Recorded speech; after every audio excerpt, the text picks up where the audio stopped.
Okay, we're gonna start. Um, Hello, everyone, and give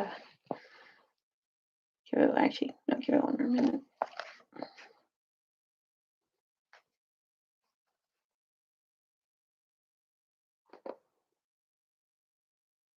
Okay. Hello, everyone. Welcome to Storytime with Srta Pikula.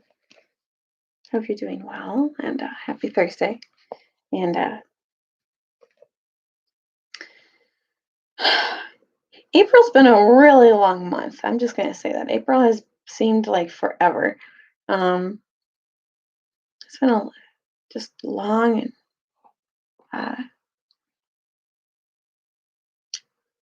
I'm glad. I don't really know what to say for today, but that's okay. Um, I'm glad that you're here, and I'm going to give a shout out um, to Billy today. Student Billy. If you watch this, Billy. Yesterday, Billy was hanging out, and I was video chatting with him, and he was in a hammock. I was so jealous.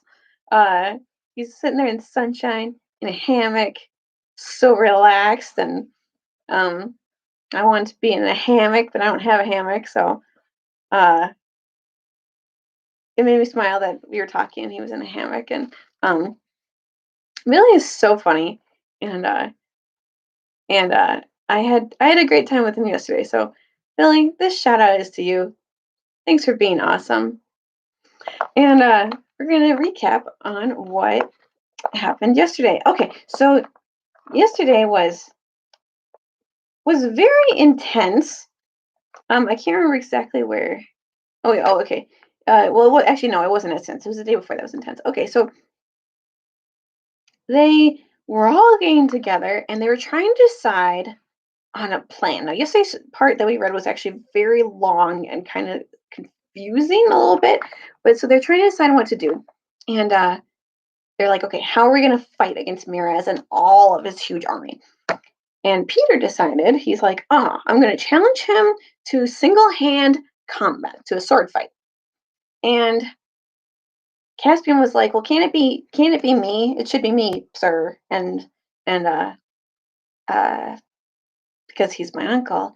But Peter said, well, no, it can't be you because you're wounded for one thing because a werewolf bit you, and also there's another thing is that Miraz thinks of you as a child still, and I'm a king of the past, so I should do it, and we'll send Edmund out to deliver the message with two people to go with him. And who should we choose? They asked, and they decided Wimbleweather because giants are huge, and even though they're not the cleverest creatures ever, he's huge and looks intimidating, means kind of scary. And Glenstorm, because Glenstorm's a very majestic centaur. So they sent him, and Peter dictated and had Dr. Cornelius write this really long, formal, rich, kingy sounding letter, basically telling Miraz that, all right, I'm going to fight you if you'll accept to we'll sword fight, and whoever wins is going to win the war. And that'll be how we settle this. So, anyways, they sent Edmund to go deliver this message to Miraz in his tent across the way. And there's two lords or like higher up knights that Miraz has, and their names are Glazel and Sospesian. And they're kind of hard names to say. Glazel and Sospesian. And we have never heard of them before, but all of a sudden they just come into the book. And they keep whispering among themselves, like, "Oh, look at that king. That must be King Edmund of old, like who we heard of." And well, what should we do? And they're coming up with this really sly and kind of malicious plot against Miraz. They're like, "Well, we put Miraz on the throne, even though he's not the rightful king. And what should we do? We should convince him to fight Peter, High King Peter, by telling him not to fight against him."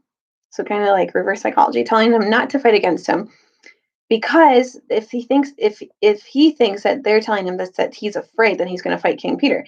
And if he wins the battle, they're like, well, we win the war, yay.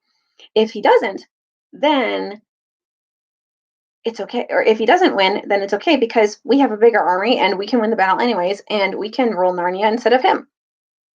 So they're not very loyal to Miraz at all. They just kind of are using Miraz to get power in Narnia. So we're going to see. They were having a discussion about what they were going to do, and Miraz kept getting really angry and saying, "You think I'm a coward? You think I'm afraid?"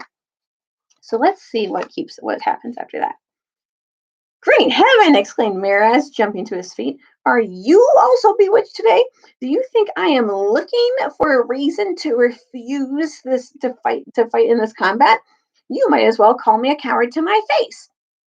The conversation was going exactly as the two lords, Glazelle and Thespesian, had wished. So they said nothing.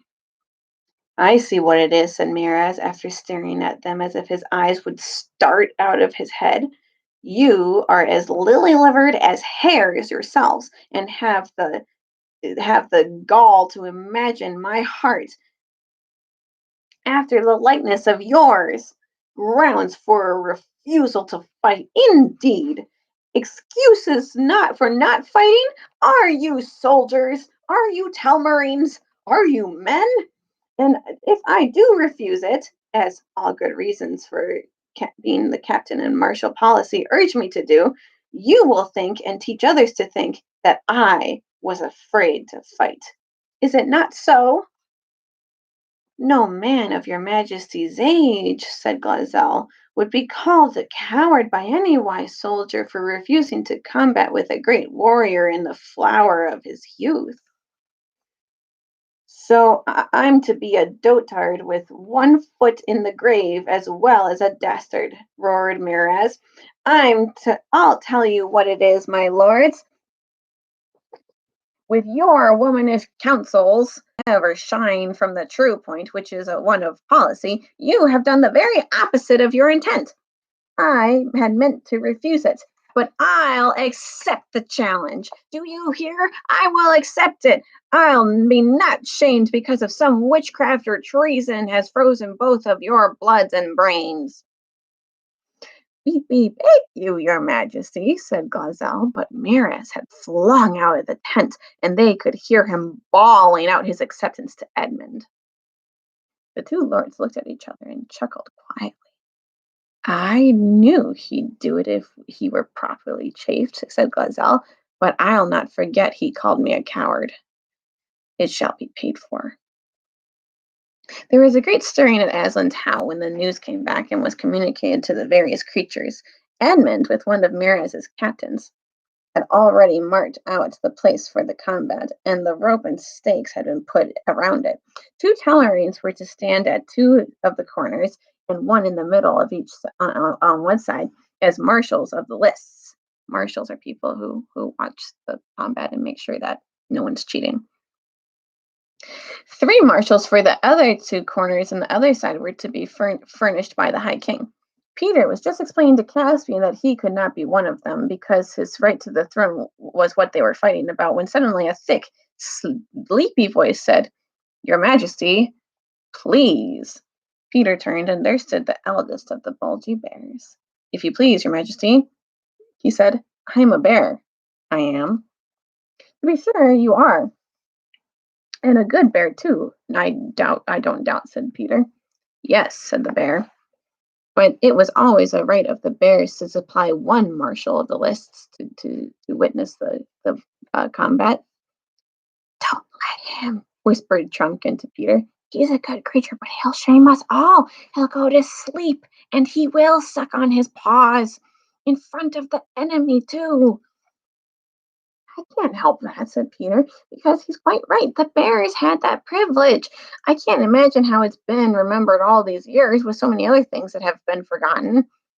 "Please, Your Majesty," said the bear. "It is your right," said Peter, "and you shall be the one of the marshals. But you must remember to not suck on your paws." "Of course not," said the bear. Of course not," said the bear in a very shocked voice. "Why, you're doing it this minute!" bellowed Trumpkin. The bear whipped his paw out of his mouth and pretended he hadn't heard. "Sire!" came a shrill voice from near the ground.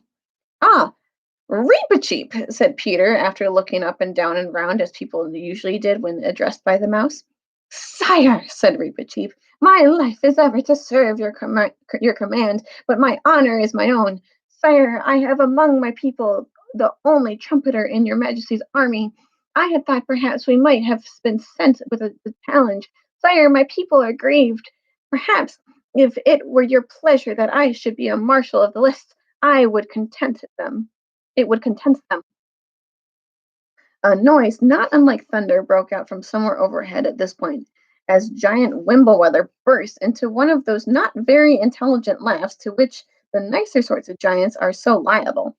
He checked himself at once and looked as grave as a turnip by the time Reepicheep had discovered where the noise came from. I'm afraid it would not do, said Peter very gravely. Some humans are afraid of mice. I had observed it, sire, said Reepicheep.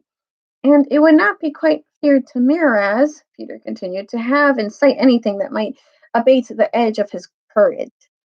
Your Majesty is the mirror of honor, said the mouse, with one of his admirable bows. And on this matter, we have but a single mind. I thought I heard someone laughing just now. If anyone present wishes to make me the subject of his wit, I am very much at his service, with my sword, whenever he has time. An awful silence was followed by this remark, which was broken by Peter saying, Giant Wimbleweather and the Bear and the Centaur Glenstorm shall be our marshals. The combat will be at 2 hours afternoon. Dinner at noon precisely. I say, said Edmund as they walked in, I suppose it is all right. I suppose you can beat him? That's what I'm fighting him to find out, said Peter. Chapter 14. How all were very busy. A little before 2 o'clock, Trumpkin and the Badger sat down with the rest of the creatures at the wood's edge, looking across at the gleaming line of Miraz's army, which was about 2 arrow shots away. In between, a square space of level grass had been staked for the combat. At the 2 far corners stood Glazelle and Sopespian with drawn swords. At the near corners were Giant Wimbleweather and the Bulgy Bear, who, in spite of all their warnings, was sucking his paws and looking, to tell the truth, uncommonly silly.